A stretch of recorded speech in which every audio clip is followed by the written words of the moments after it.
Queen of Swords. The Queen of Swords can point to a woman in the current's life. This is a woman who is not to be trifled with.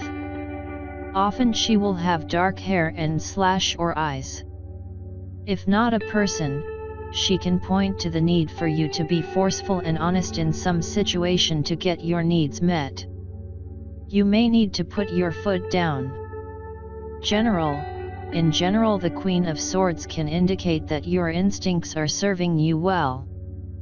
You already know what it is you want and need, now you just have to go after it. Be mindful of other people's boundaries as you are doing so, however. This Queen has forceful energy which some people find abrasive. Work. Even though you may be very clear on what needs to happen in your work environment, this is not the time to broadcast your impressions. Don't overreact to any perceived slights or disrespect. If you're looking for work, you're in the space of being able to present yourself very well. Look to the women in your life to point you in the right direction. Love. With regards to love, the only caution with this Queen is to beware the impulse to be too forceful. We've all been told that we'll get more flies with honey than with vinegar, and there's truth to this. Your mother or a mother-like figure may interfere in your relationship, whether she means to or not. Figure out where your boundaries lie with this, and let her know. Finances. With regard to money, the Queen of Swords can show that a strong woman is about to play an important role in your financial life. There is a lot that you can learn from her, if you can be open to what she has to say. Health. You may be repressing your emotions, and if so, this will impact your body negatively. Having said that, you must still be careful how, when, and where you vent your emotional reactions. Anything that reduces your stress level will be helpful now, even a 5-minute walk. Pick your battles. Stay in the moment. Spirituality. The Queen can indicate that your emotions are the gateway to opening up your spiritual life. Think about what you are feeling and why. Then stop thinking and feel. Keeping a dream diary can be particularly insightful now. Be open to messages from Spirit in the everyday. Tarot history. The tarot has a fragmented history that intrigues historians, scholars, hobbyists, and spiritualists alike. Drawing on the concrete facts that are available, we will attempt to briefly explain the origins of the tarot, and trace some of its milestones through the centuries. The designs of the 22 cards in the major arcana can be traced back as far as 1440, when the first known deck appeared in Italy. The 3 decks called the Visconti trumps are generally regarded as the forefathers of the decks that are widely available today. It is believed that they were originally created as a game for nobles.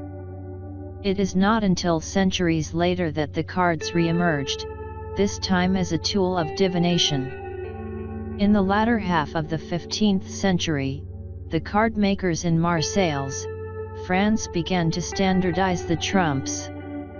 Before this organized production, those who played the trumps could dictate which they wanted to include, and which they wanted substituted or eliminated.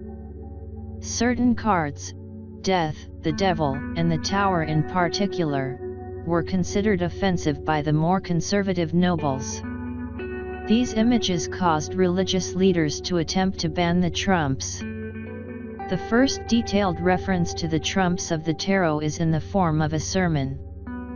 This sermon, given by a Franciscan friar in Italy sometime between 1450 and 1470, contends that the trumps were invented and named by the devil. It condemns the use of the cards, and generally credits them with the triumph of the devil.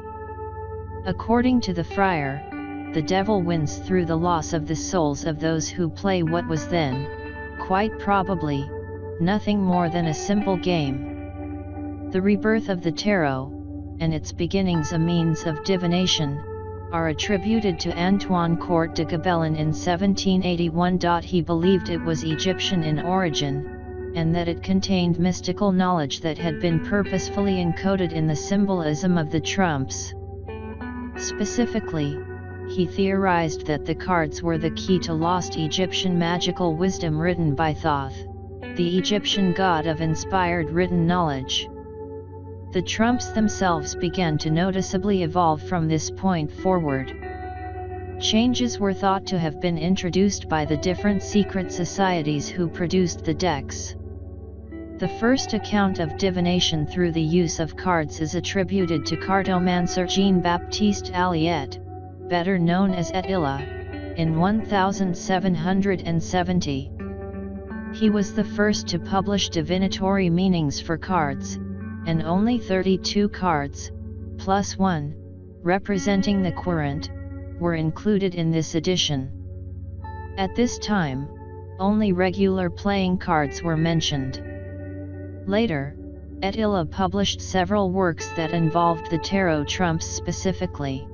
It is no surprise that these later writings coincided with de Gobelins' then recently public treatment of the tarot as a wellspring of Egyptian occult knowledge. Attila must have anticipated the tarot's jump in popularity. His was the first deck available to the public expressly for the purpose of cartomancy. The discovery of the Rosetta Stone that translated the hieroglyphs of the Egyptians in 1799 did not yield any support to the theory that the trumps hailed from Egypt. Still, the belief endured and was augmented in 1857 with the introduction of the notion that the wandering Romani people, gypsies thought to be descendants of Egyptians, had carried the deck with them on their travels through Europe. In the 19th century, the famous occultist known as Eliphas Levi developed a correlation between the tarot and the Kabbalah, the Hebrew system of mysticism. This fueled a new belief that the tarot originated in Israel, and contained the wisdom of the Tree of Life. The new theory brought all 78 cards together as keys to the mysteries, but again, there were no concrete facts to support it. Nevertheless, something important was accomplished.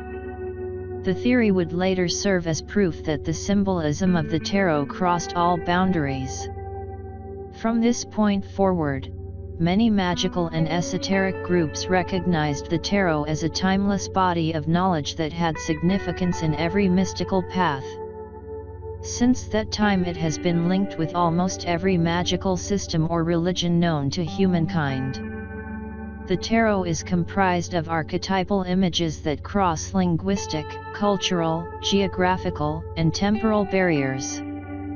The Theosophical Society, the Hermetic Order of the Golden Dawn, the Rosicrucians, the Church of Light, and the builders of the Adytum all secured the tarot's position in the 19th and 20th centuries. In the United States of America, the tarot became popular and more readily available in the 1960s, when a period of exploration in spirituality began. Arthur Edward Waite is credited with the renaissance of the tarot in the 20th century. He commissioned artist Pamela Coleman Smith to create what he called the rectified tarot. Created by a member of secret societies also known as a revered mystic, Waite's version has been widely accepted as the standard, and is by far the most popular deck of the century, rich in symbolism and easily understood due to the simple nature of the artwork. In the opinion of many learned tarot enthusiasts, the most significant change the deck has experienced is Smith's treatment of the minor arcana. Hers are the first pip cards to contain images depicting the meaning of the cards. These graphics allow readers to explain the significance of each card's nuance to clients who, in most cases, have never encountered the cards before. This artistic trend can be traced through the majority of the decks produced after the writer Waite, and Smith's influence is readily recognized, as many of the images echo her drawings. Today's tarot card designs reflect specific trends in sexuality, religion, culture, and philosophy. There are literally hundreds of interpretations, and more are being conceived as this is being written. The diversity of the styles allows tarot readers to choose a deck that suits their personalities, the subject of the reading, the person receiving the reading, or any other variable as they so choose. Certain decks have a serious tone, some have a dreamlike quality, others are full of cartoon images. The true beauty lies in the tarot's ability to retain its soul through each metamorphosis and incarnation. It is, on many levels, a mirror of those who work with it, and allows them to make each reading a truly personal experience.